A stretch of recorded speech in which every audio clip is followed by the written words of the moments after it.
до мангала вот до сих пор вода стояла. А теперь до берега несколько десятков метров. Озеро Подборное высохло за каких-то 3 месяца, говорит Ринат Юнусов. Участок здесь он приобрел 4 года назад. На выбор повлияло живописное место и близость к воде. Такой красота озера они потеряли. Вот когда мы купили, вот это кустов вовсе не было. То есть все было водой закрывало?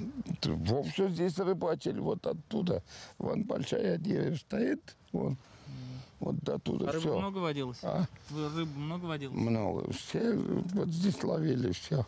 Теперь жителям остались только воспоминания о флоре и фауне озера. Здесь водились линь, щука, окуни и плотва, росли краснокнижные кувшинки. Эти места облюбовали бобры, цапли, пели иволги и соловьи. Просто красиво. Если бы берега были ухоженные, мы бы отдыхали, сюда приходили. Многие наверняка провели детство на этом озере. Много воспоминаний наверняка. Сейчас там вот видно только одна трава как будто. Не покупаешься даже спокойно. Раньше тут рыбачил, сейчас на каму, на затоне.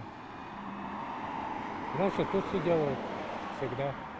Каждое утро 3 часа выходил. Из этого же водоема поступает вода для полива дачных участков. Трубы насосной станции уже пришлось удлинить на 50 метров, говорят в садоводческом товариществе. Ежедневно уменьшается на 5 сантиметров.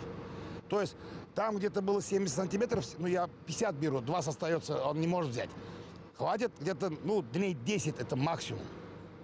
Вот как сейчас быть здесь? Это глобальная катастрофа. Мы озеро это потеряли, можно сказать. Одна из причин обмеления озера – жаркая погода. Но, по словам Ленара Гараева, есть и другая.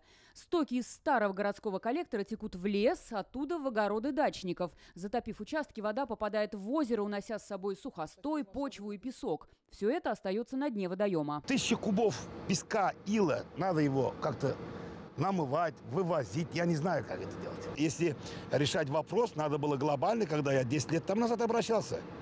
Тогда еще можно было решить.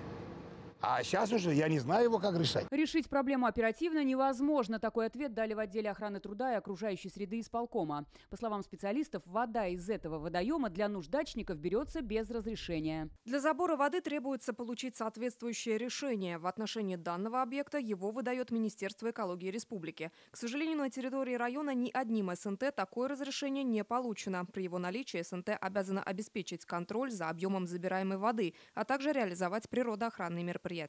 Экологи говорят, озеро пойменное, оно образовалось в старом русле реки Кама. Заиление дна в таких водоемах является естественным. Главный источник подпитки озера – осадки, которых долгое время не было. Я основную причину обмеления все-таки вижу в неумеренном водопотреблении. И оно, конечно же, должно регулироваться и должно сопоставляться с поступлением осадков.